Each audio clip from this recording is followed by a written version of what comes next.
जय हिंद। कैसे हैं आप सब। तो यूनाइटेड नेशन का दावा है कि म्यांमार अपनी जनता को मारने की तैयारी में है। यहाँ इस समय आप जान ही रहे हैं कि म्यांमार में जो है तख्तापलट हो गया है पिछले कुछ सालों से, और वहाँ पे जो है सेना का शासन है। इसके अतिरिक्त सेना जो है वहाँ की जो प्रदर्शनकारी हैं, जो डेमोक्रेटिक की मांग कर रहे हैं, उनका जो है दमन कर रहा है धीरे धीरे। तो हथियार के लिए जो रॉ मटेरियल्स है वो चाइना के द्वारा, और जो डेटोनेटर्स है वो भारत के द्वारा प्रदान किया जा रहा है, ऐसा जो है यूनाइटेड नेशन का दावा है। तो म्यांमार की सेना फिलहाल कहीं कोई जंग नहीं लड़ रही है, लेकिन आपको बता दें कि वहाँ पर बड़े स्तर पर हथियारों का प्रोडक्शन किया जा रहा है। यूनाइटेड नेशन की एक रिपोर्ट में खुलासा किया गया है कि म्यांमार जो है वो लोकतंत्र समर्थक अपने ही लोगों को मारने के लिए तेजी से अपने हथियारों का जखीरा बढ़ा रहा है। आपको बता दें कि म्यांमार के जो कार्यकारी थी वो आंग सान सू की, उनको जो है कुछ वर्षों पहले ही अभी जो है गिरफ्तार करके जेल में डाल दिया गया था। इसके बाद वहाँ पे जो है सेना का शासन लागू कर दिया गया था। तो म्यांमार पाबंदियों के कारण दूसरे देशों से हथियार नहीं खरीद सकता। जी हाँ, आप जान ही रहे हैं, म्यांमार जो है ब्लैक लिस्टेड है। इसके चलते वो खुद अपने हथियार बना रहा है। इस काम में भारत, अमेरिका और जापान समेत 13 देशों की कंपनियां म्यांमार का साथ दे रही हैं। जी हाँ, एक तरफ ये कंपनियां कहती हैं कि हम जो है म्यांमार में जो सैन्य तख्तापलट हुआ है उसका विरोध कर रहे हैं, और वहीं पर ये कंपनियां जो है उसकी सहायता भी कर रही हैं। आप देखिए एक बार, पाबंदी के बावजूद कंपनियां म्यांमार को हथियार बनाने का सामान पहुंचा रही हैं। जी हाँ, यूनाइटेड नेशन ऑफिशियल के मुताबिक 13 देशों की कंपनियां म्यांमार को हथियार बनाने में इस्तेमाल किए जाने वाले जरूरी सामान, मशीनें और ट्रेनिंग दे रही हैं। 16 जनवरी 2023 को यूनाइटेड नेशन ने म्यांमार को लेकर एक रिपोर्ट जारी की है, जिसमें दावा किया गया है ऐसा। यूनाइटेड नेशन में मानवाधिकारों को लेकर काम करने वाले पूर्व अधिकारी येंगी ली ने बताया कि म्यांमार पर कभी किसी दूसरे देश ने हमला नहीं किया है। साथ ही म्यांमार ने कभी किसी देश से हथियार नहीं लिए हैं। वो 1950 से खुद अपने हथियार बना रहा है।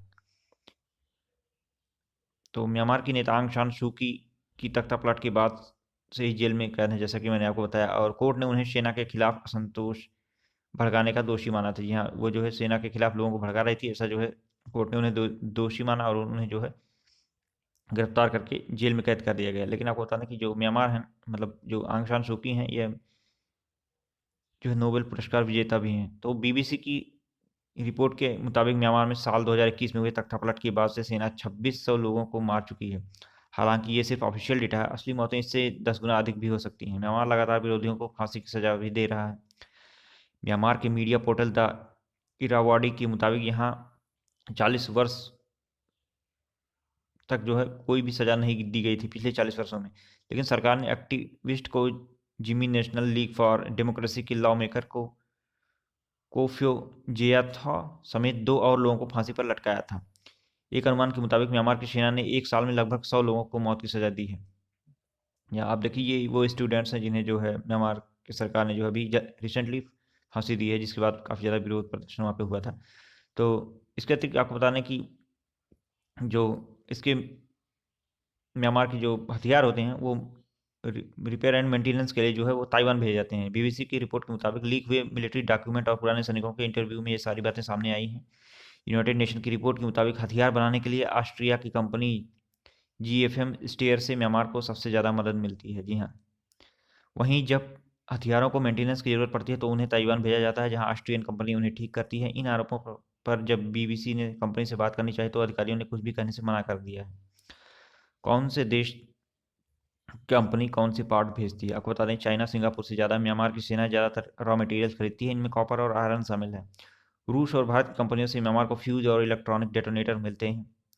वहीं हथियारों में इस्तेमाल होने वाली मुख्य मशीनरी जर्मनी, जापान, यूक्रेन और यूएसए से हासिल होते हैं। रिपोर्ट में दावा किया गया है कि सिंगापुर म्यांमार के हथियारों के लिए ट्रांजिट हब के तौर पर इस्तेमाल किया जाता है, यानी सिंगापुर की कंपनियां बिचौलिए का काम करती हैं। क्योंकि जो आप जान ही रहे हैं कि म्यांमार ब्लैक लिस्टेड है। इसके अतिरिक्त जो एफएटीएफ की है उसके द्वारा भी इस पर जो है प्रतिबंध लगाया गया है। आपको बता दें कि ये जो स्थिति है ना म्यांमार में, ये इस समय बहुत ही बदतर चल रही है, और सबसे दुखद बात ये है ना कि ये भारत का पड़ोसी देश है, और मैं कहूँगा कि ये कभी भारत का हिस्सा भी हुआ करता था। लेकिन आज़ादी से कुछ समय पूर्व ही जो है इसे भारत से अलग कर दिया गया था, और म्यांमार बर्मा नामक एक देश बना दिया गया था। नहीं तो ये भारत का ही पार्ट था। तो ये जो है बहुत ही दुखद बात है, क्योंकि जो भी म्यांमार में होगा उसका जो दुष्परिणाम होता है वो कहीं ना कहीं भारत और नॉर्थ ईस्ट के जो भारत के स्टेट हैं उन पर काफ़ी ज़्यादा प्रभाव पड़ता है। तो भारत सरकार को भी इस पर ध्यान देने की बहुत ही अधिक आवश्यकता है। और इस समय म्यांमार जो है ना वो चाइना के काफ़ी ज़्यादा प्रभाव में है। और भारत को भी अपने आपको बैलेंस करने के लिए जो है कई बार जो है म्यांमार में, मतलब यूनाइटेड नेशन में म्यांमार को जो है के ऊपर जो भी ये प्रस्ताव आते हैं उनसे जो है दूरी बनाकर रखनी पड़ती है, वो जो उन्हें एब्सटेन करता रहता है।